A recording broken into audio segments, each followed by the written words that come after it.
సంస్కృతి, ఆదివాసీ సంస్కృతి, జానపద సంస్కృతి, ఇట్లా కులాల బృందాల సంబంధం లేనటువంటి జ్ఞానాన్ని, చరిత్రని, గోత్రాలని, రాజవంశాల చరిత్రని, గోండు రాజవంశాల చరిత్రని ఔపోసన పట్టిన వాళ్ళు ఇక్కడ ఉన్నారండి. అందరూ మామూలు మనుషులు కాదు, వాళ్ళు ఓటర్లు కాదే కాదు.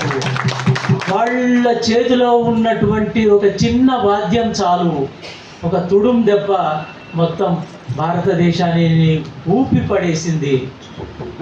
కాబట్టి ఒక్క జమిడిక మొత్తం అభ్యుదయ విప్లవోద్యమానికి ప్రతీక అయింది.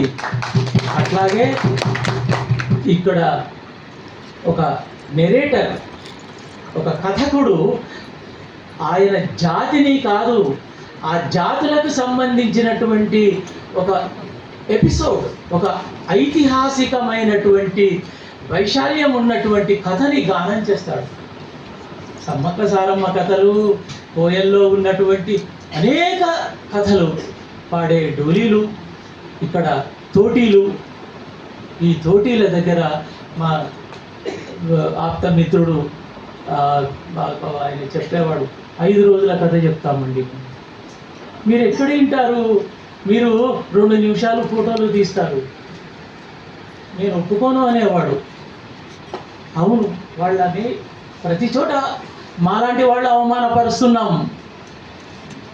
ఇవాళ ఇక్కడ ఆద్యకడ మీ అందరికీ పాదాభివందనం చేయడానికి నేను పిలుచుకున్నాను. నా తరఫున పెద్దలు ఉన్నారు. ఈ సమాజం మొత్తం మీ గురించి మాట్లాడవలసి ఉంటుంది. ఎందుకంటే ఈ ఉపతెగలని, ఉపకులాలని గుర్తించడములో పోషక కులాలు కూడా కలిసి రాలేకపోతున్నాయి. ఇంతకుముందు వాళ్లకు, మా జానపదులకైతే ఈ కులాలని గుర్తించి 1000 ఏళ్ల కింద తెరచీరల వాళ్ళు అని పాలకురికి సోమనాథుడి గ్రంథాలలో ఉంది. ఇప్పుడు ఇక్కడ ఉన్న వాళ్ళు 5 ఉన్నారు. మా మెట్టు వెంకటనారాయణ ఉన్నాడు. వాళ్ళు వీరణాలు వాయిస్తూ మహాభారత కథలనే కాదు, కాటమరాజు కథలని కూడా, అటు పౌరాణికము ఇటు చారిత్రక కథలు 7 రోజులు చెప్తారు. 7 రోజులు అనేది వెనకట 7 రోజుల పెళ్ళిళ్ళు అనేది, దాన్ని 21 రోజులు కథ చెప్పేవాళ్ళు 7 రోజులకు దిగారు. 7 రోజుల నుంచి 3 రోజులకు దిగారు. ఇప్పుడు 30 నిమిషాల వరకు వాళ్ళ కథలు కుదించుకుపోయినాయి. వినేవాడు లేడు, గౌరవించేవాడు లేడు. వాళ్ళ బతుకులు ఎట్లా ఉన్నాయంటే, పేరుకు కళాకారుడు, రాజకీయాలకు ఓటరు, ఆ పోషక కులాలకు మాత్రము ఎందుకు పనికిరానివాడు. ఇట్లా వాళ్ళు అనేక రూపాల్లో కనిపిస్తున్నారు.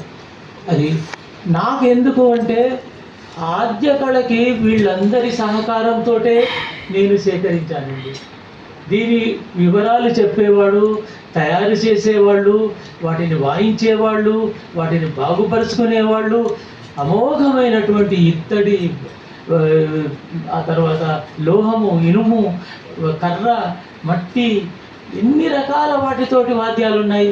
మా అమ్మ పట్టుకున్నది శారద, కర్రతో ఒకటి, మట్టితో ఒకటి.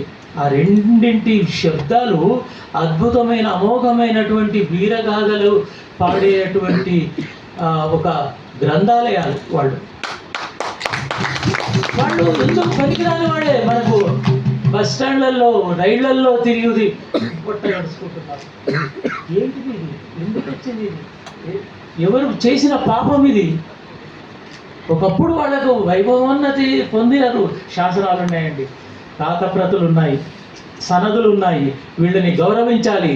ఈ 40 ఊళ్ళల్లో వీళ్ళ జీవితాలు గడవాలి. ఎలా గడవాలి అనేది కూడా మన ప్రాచీన సంస్కృతి చెప్పింది. వీళ్ళు ఏం పాడాలి,